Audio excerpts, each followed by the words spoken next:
बहू की गोद में सास। नीता की शादी एक भरे पूरे परिवार में हुई थी। अच्छा खासा 3 मंजिला का घर था।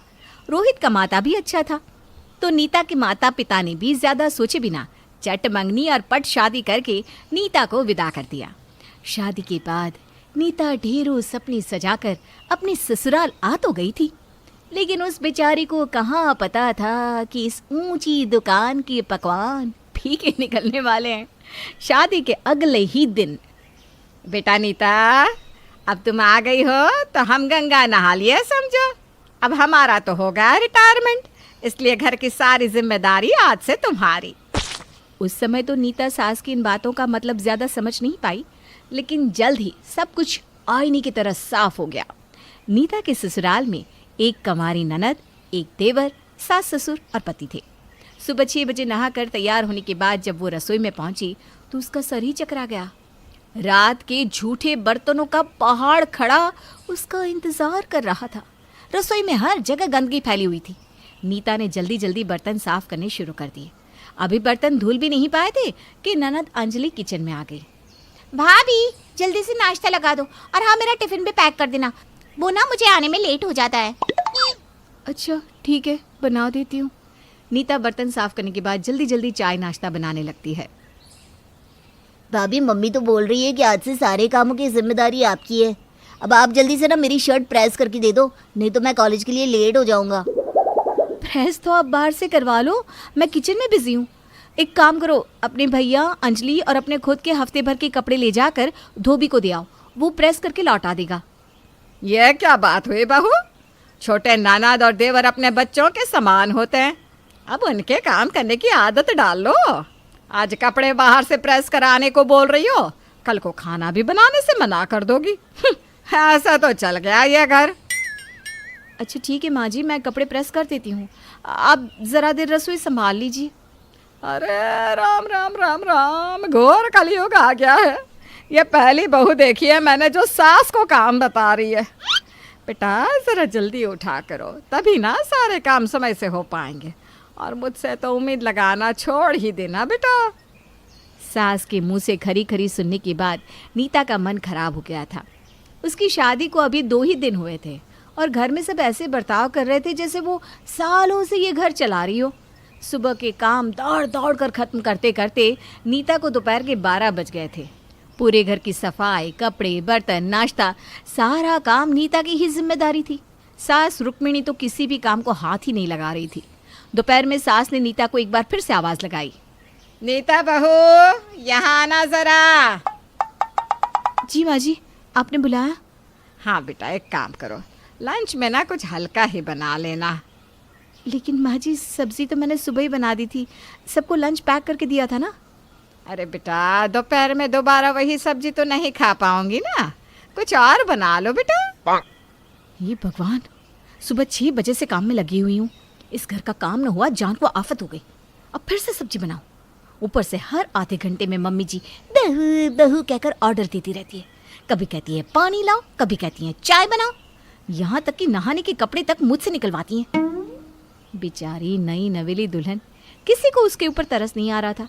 घर के लोगों के लिए तो वो जैसे काम करने की कोई मशीन थी, जिसका हर कोई आकर बटन दबाता और अपना काम करवाकर चला जाता। रात हो गई थी। नीता की ननद अंजलि, देवर और पति सभी घर लौट आए थे। पूरा दिन काम करते करते उसकी नस नस में दर्द हो रहा था। खाना बनाने के बाद उसने अपनी सास से कहा, माँ जी प्लीज़ खाना लगाने में मेरी मदद कीजिए ना, पूरा दिन काम करते करते मुझे बहुत थकान हो रही है। अरे बेटा नीता, अब जितना जल्दी यहाँ के माहौल में ढल जाओ तुम्हारे लिए उतना ही अच्छा है, और मुझे ना बिल्कुल भी डिस्टर्ब मत करना, मेरा सीरियल निकला जा रहा है।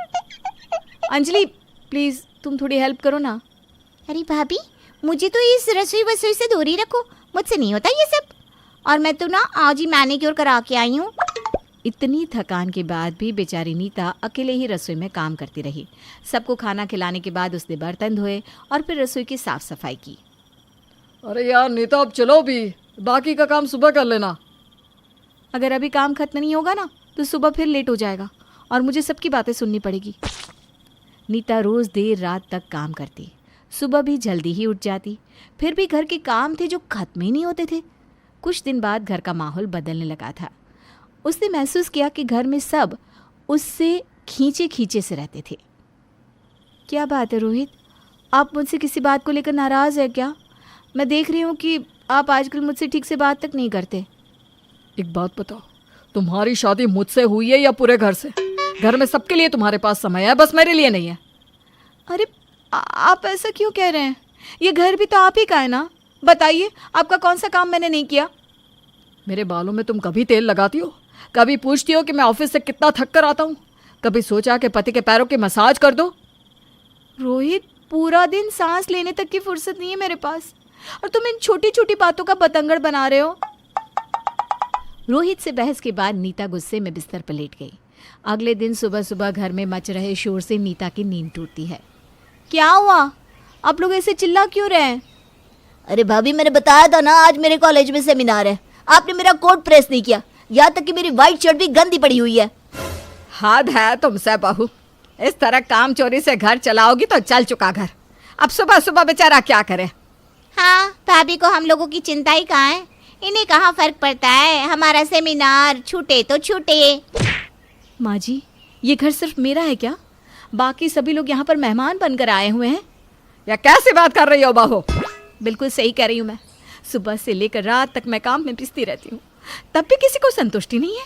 हर कोई बस शिकायतें ही शिकायतें लेकर बैठा हुआ है। अरे बहू इंसान नहीं होती क्या? और आप माँ जी, आप तो सच में बिल्कुल रिटायरमेंट लेकर ही बैठ गई।